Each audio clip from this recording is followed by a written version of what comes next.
চীনের শিনজিয়াং প্রদেশে ২৬ ডিসেম্বর যান চলাচলের জন্য ২২.১৩ কিলোমিটার দীর্ঘ একটি টানেল উন্মুক্ত করা হয়েছে। এটিকে বিশ্বের সবচেয়ে দীর্ঘ টানেল বলে দাবি করেছে বেইজিং। দেশটির রাষ্ট্রীয় গণমাধ্যম বলছে, উত্তর পশ্চিম চীনের শিনজিয়াং উইঘুর স্বায়ত্তশাসিত অঞ্চলের মধ্য তিয়ানশান পর্বতমালা ভেদ করে নির্মিত তিয়ানশান শেংলি টানেলটি কয়েক ঘণ্টার ঝুঁকিপূর্ণ পাহাড়ি যাত্রাকে কমিয়ে মাত্র ২০ মিনিটে এনেছে। এলএমই সার্টিফাইড বিশ্বসেরা কপারে তৈরি ওয়ালটন কেবলস, যা আপনার স্থাপনাকে রাখবে সব সময় নিরাপদ। কর্তৃপক্ষ জানায়, এটি বিশ্বের সবচেয়ে দীর্ঘ এক্সপ্রেসওয়ে টানেল এবং একই সঙ্গে এটি মহাসড়ক সুড়ঙ্গগুলোর মধ্যে সবচেয়ে গভীর উলম্ব শাফটের অধিকারী। এই এক্সপ্রেসওয়েটি উত্তর ও দক্ষিণ শিনজিয়াংয়ের শহরাঞ্চলগুলোকে সংযুক্তকারী একটি প্রধান পরিবহন করিডর।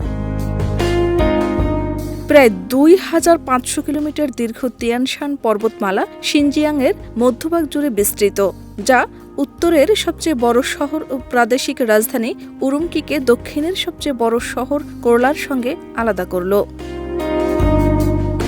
এক্সপ্রেসওয়েটি চালু হওয়ার ফলে উরুমকি ও কোরলার মধ্যকার যাত্রার সময় প্রায় ৭ ঘণ্টা থেকে কমে ৩ ঘণ্টায় নেমে এসেছে।